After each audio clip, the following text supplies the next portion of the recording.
और इस वक्त की बड़ी खबर भोपाल से आ रही है, जहां पर विक्रमोत्सव 2025 को एक बार फिर से सम्मानित किया गया है। इससे पहले भी विक्रमोत्सव को सम्मानित किया जा चुका है। ई-मैक्स ग्लोबल अवार्ड से सम्मानित हुआ विक्रमोत्सव 2025। इस वर्ष विक्रमोत्सव को मिलने वाला यह दूसरा अवार्ड है। विक्रमोत्सव 2025 में 300 से ज्यादा गतिविधियां आयोजित हुई थी। विक्रमोत्सव 2024 को एशिया का बिगेस्ट रिलीजियस अवार्ड भी मिल चुका है। वाव अवार्ड एशिया 2025 में भी विक्रमोत्सव को पहले ही नवाजा जा चुका है, एक बड़ी उपलब्धि। विक्रमोत्सव 2025 को ई-मैक्स ग्लोबल अवार्ड से सम्मानित किया गया। दूसरी बार राष्ट्रीय और अंतर्राष्ट्रीय स्तर पर सराहना हुई। और हमारे साथ महाराजा विक्रमादित्य शोधपीठ के निदेशक श्रीराम तिवारी जी जुड़ चुके हैं। श्रीराम तिवारी जी, एक बड़ी उपलब्धि विक्रमादित्य महोत्सव 2025 को एक बार फिर से सम्मानित किया गया है। इसे कितनी बड़ी उपलब्धि माना जाए? देखिए, हमारे लिए तो यह विषय है कि विक्रमादित्य को लेकर पिछले 5-10 साल पहले लोग मानते ही नहीं थे कि ऐसा कोई लोक नायक हिंदुस्तान में हुआ है जी। तो हमारी कोशिश थी कि तरह तरह से साहित्य के प्रकाशन के जरिए, रिसर्च के जरिए और समारोहों के जरिए विक्रमादित्य के काम को, उनके उपलब्धियों को और जो देश के लिए जो हमने न्याय की बात हो या और तमाम विषय हैं जी, शौर्य का विषय है, पराक्रम का विषय है, समाज के विकास का विषय है, तो हम लोक समाज के पास, बृहत्तर लोक समाज के सामने ला सके हैं। और प्रसन्नता इस बात की है कि मुख्यमंत्री की प्रेरणा से हम लोग इसको वैश्विक आयोजन के रूप में स्थापित करने में सफल हो सके हैं जी। और हमारी कोशिश होगी कि हम आने वाले समय में और भी बेहतर प्रदर्शन कर सकें जी। श्रीराम जी, इसके अलावा मैं आपसे समझना चाहूंगा कि क्या परिवर्तन होगा? क्या इसके जरिए हम संस्कृति संस्कार को लोगों तक पहुंचाने की कोशिश कर रहे हैं, या लोगों की मानसिकता, जनजीवन में इसका क्या प्रभाव पड़ने वाला है? देखिए, आपने यदि ये विक्रमोत्सव का जो संरचना देखी होगी जी, इस बार जो है लगभग 125 दिन का आयोजन है। महाशिवरात्रि से शुरू होकर गुड़ी पड़वा तक, वर्ष प्रतिपदा तक तो चला है 30 मार्च तक।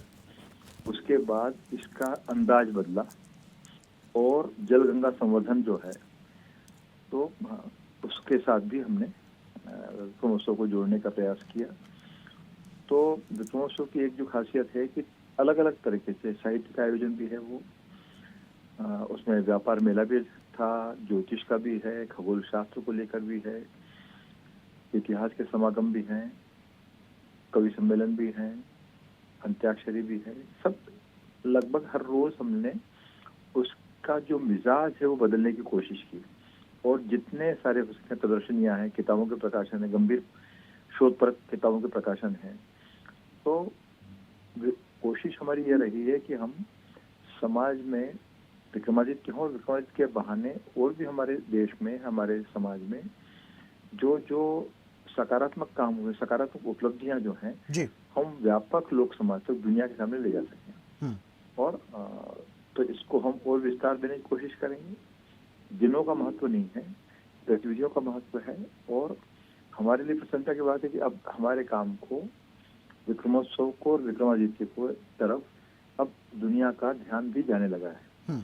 क्योंकि अभी तक ये होता था कि भाई विक्रमादित्य के बारे में जो कथाएं हैं, न केवल उज्जैन में, न केवल हिंदी में, बल्कि तमाम भारतीय भाषाओं में भी और हिंदुस्तान के बाहर भी, जैसे मुल्तान है, पाकिस्तान का हिस्सा है, वहाँ भी, चाइना है वहाँ भी, और मध्य एशिया है वहाँ भी विक्रमादित्य के काम के बारे में, उपलब्धियों के बारे में सराहना और लोक कथाएं हमको मिलती रही हैं। तो हमने उनको संग्रहित करके प्रकाशित भी किया है और अभी काम निरंतर जारी है।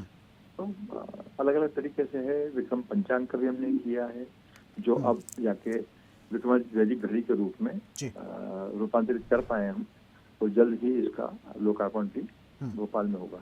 जी सर, उपलब्धियां हम जनता तक पहुंचाने में सफल रहे हैं और इसका असर भी जमीनी स्तर पर हमें दिखाई देता है, लेकिन उन उपलब्धियों का उद्देश्य क्या आने वाले वक्त में और व्यापक हो सकता है? और भी बहुत सारी उपलब्धियों में ये उद्देश्य समाहित होने वाले हैं आने वाले समय में? हाँ देखिए, उपलब्धि हमारा लक्ष्य नहीं है जी। हमारा लक्ष्य है, हमारा जो कर्तव्य है कि विक्रमादित्य, उनके युग और भारत विद्या जी। इंडोलॉजी, इसको लेकर हम जो भी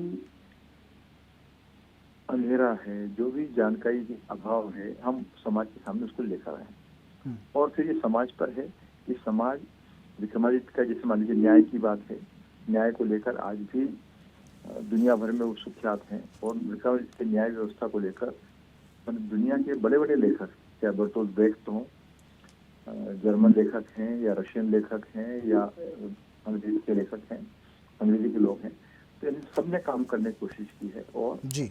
जैसे बर्टोल्ट ब्रेख्ट के मैंने नाम लिया, तो काकेशियन चौक सर्किल, खड़िया का घेरा, उनका बहुचर्चित नाटक है जो विक्रमादित्य की कथा से भी उन्होंने दिया हुआ है। तो ऐसे तमाम है। तो हमारी कोशिश है कि दुनिया तो सीख समझ ही रही है, समझना चाहती भी है, हम भी अपने समाज को, हमारे जो पुरखे हैं, हमारे जो पूर्वज हैं, उनके जो रचना का काम है, उससे सबको हम अवगत कराने का प्रयास करें। वो हम कर रहे हैं जी। ये हमारा कर्तव्य भी है जी।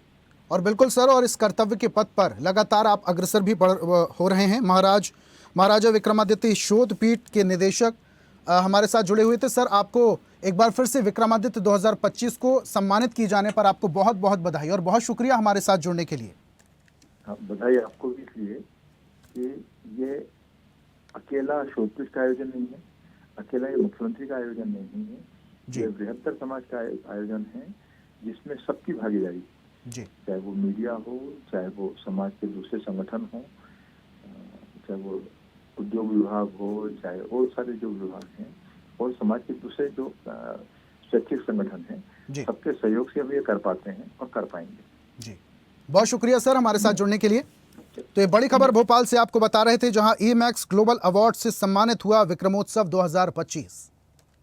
और ऐसी ही ताजा खबरों के लिए लाइक, फॉलो और यूट्यूब पर सब्सक्राइब कर बेल आइकन जरूर दबाइए और हर अपडेट के लिए विजिट कीजिए स्वदेशलाइव.com।